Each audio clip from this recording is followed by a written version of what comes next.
अस्सलाम वालेकुम क्लास, कैसे हैं आप सब लोग। उम्मीद है सब लोग खैरियत से होंगे। आज जो हमने चैप्टर स्टार्ट करना है वो है chapter number 3 which is photosynthesis and respiration.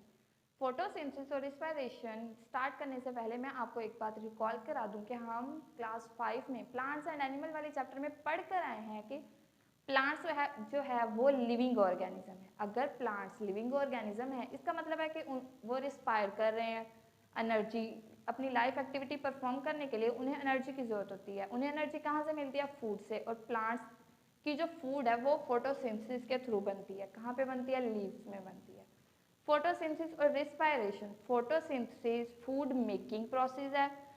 Food making process plants जो है अपनी फूड किसके थ्रू लेते हैं? फोटोसिंथेसिस के थ्रू लेते हैं। और रिस्पायरेशन एनर्जी प्रोड्यूसिंग प्रोसेस है। रिस्पायरेशन में एनर्जी प्रोड्यूस होती है जो उसे लाइफ एक्टिविटी परफॉर्म करने में हेल्प कर रहे हैं। आगे हम लोग लीफ का स्ट्रक्चर पढ़ेंगे। लीफ का स्ट्रक्चर हम क्यों पढ़ेंगे? क्योंकि फोटोसिंथेसिस जो है वो लीफ में हो रही है। लीफ के स्ट्रक्चर में उन्होंने ये लीफ का स्ट्रक्चर दिया है। अब लीफ का स्ट्रक्चर ऐसे तो नहीं होता। लीफ आप सब लोगों ने देखे होंगे, लेकिन ये हमने उसे माइक्रोस्कोप में देखा है। जब हम उसे माइक्रोस्कोप में देखते हैं तो लीफ का स्ट्रक्चर कुछ इस तरह से होता है। जो पहला पॉइंट है वो है epidermis, second mesophyll, third vascular bundle. अब मेसोफिल एपिडर्मिस के बारे में हम पढ़ेंगे कि एपिडर्मिस क्या होती है। यहाँ पे ये देखें, अपर एपिडर्मिस और लोअर एपिडर्मिस। उन्होंने दो मेंशन किए हैं एपिडर्मिस। जो अपर लेयर है लीफ की वो है अपर एपिडर्मिस, और जो लोअर लेयर है लीफ की वो है लोअर एपिडर्मिस। और इसी लोअर एपिडर्मिस में ये देखें, यहाँ पे स्टोमेटा शो हुए हैं। उन्होंने कहा लोअर एपिडर्मिस में बहुत सारे स्टोमेटा होते हैं। स्टोमेटा किस लिए पाए जाते हैं? यहाँ पे जो कार्बन डाइऑक्साइड एंटर होनी है लीफ में वो इसी स्टोमेटा के थ्रू एंटर होनी है।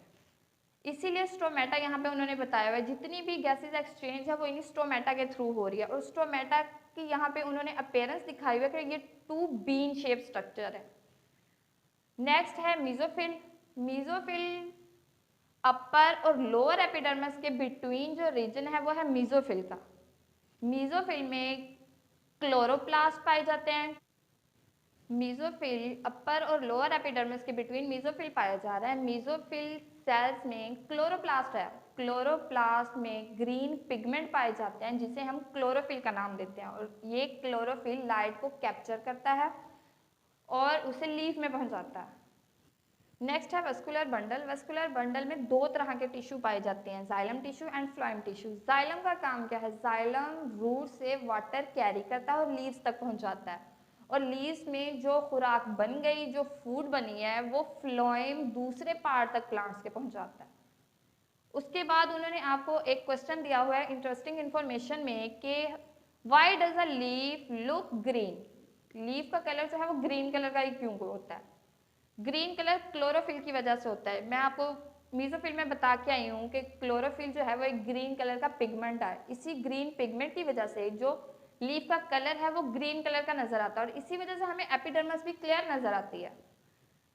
Next, opening and closing of stomata में उन्होंने बताया है कि जब वाटर एंटर होता है लीफ में तो स्टोमेटा वाटर को एब्जॉर्ब करते हैं। एब्जॉर्ब करने के बाद वो स्वेल हो जाते हैं। इस तरह से वो स्वेल होते हैं। वाटर एब्जॉर्ब करके स्टोमेटा स्वेल हो जाएंगे और उसके बाद स्टोमेटा ओपन हो जाएंगे। लेकिन जैसे ही वाटर रिलीज होगा तो स्टोमेटा दोबारा से अपनी ओरिजिनल पोजीशन में वापस आ जाएगा, क्योंकि इसने वाटर एब्जॉर्ब किया। वाटर एब्जॉर्ब करने के बाद इसने वाटर आगे पास कर दिया, दोबारा से वाटर यहाँ से रिमूव हो गया। उस तरह इसे दोबारा से इसने अपनी शेप जो है वो अटेन कर ली। और स्टोमेटा जब वाटर एब्जॉर्ब करेंगे स्टोमेटा ओपन हो जाएंगे, लेकिन जैसे ही वाटर को रिलीज करेंगे स्टोमेटा क्लोज हो जाएंगे। नेक्स्ट, फोटोसिंथेसिस का उन्होंने बताया photo mean light, synthesis mean to make, to prepare, to build. Photosynthesis वो प्रोसेस है जिसके थ्रू प्लांट्स अपनी खुराक बनाते हैं। कैसे बनाते हैं? कार्बन डाइऑक्साइड हवा से लेते हैं, वाटर को रूट से लेंगे, ग्लूकोज बनाएंगे। ग्लूकोज ही फूड है प्लांट्स की। ग्लूकोज के साथ उन्होंने बाय प्रोडक्ट ऑक्सीजन बनाना है जिसे हम रिस्पायरेशन में यूज करते हैं।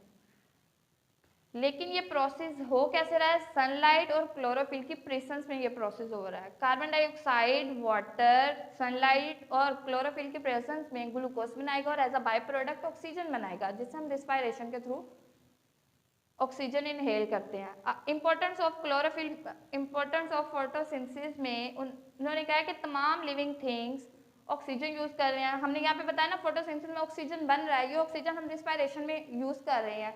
अगर फोटोसिंथेसिस का प्रोसेस जो है वो स्टॉप हो जाएगा तो क्या होगा? जब फोटोसिंथेसिस का प्रोसेस स्टॉप हो जाएगा तो ऑक्सीजन ही बनेगी।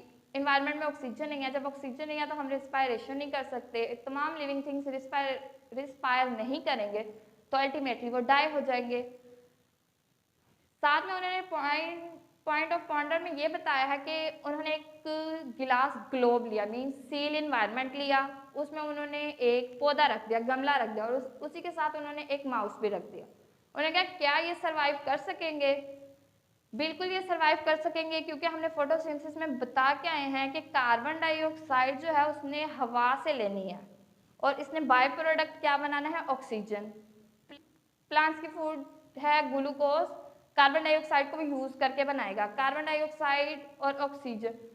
माउस जब रिस्पायर करेगा ऑक्सीजन को यूज करेगा, और प्लांट्स जब फूड बनाएंगे कार्बन डाइऑक्साइड को यूज करेंगे। कार्बन डाइऑक्साइड हवा में किस तरह से आएगी? जब माउस रिस्पायर करेगा तो कार्बन डाइऑक्साइड हवा में जाएगी और हवा में से ऑक्सीजन लेगा जो प्लांट्स प्रोड्यूस कर रहे हैं फोटोसिंथेसिस के प्रोसेस में। आज तक का टॉपिक इतना ही था। स्टे सेफ, स्टे होम, अल्लाह हाफिज।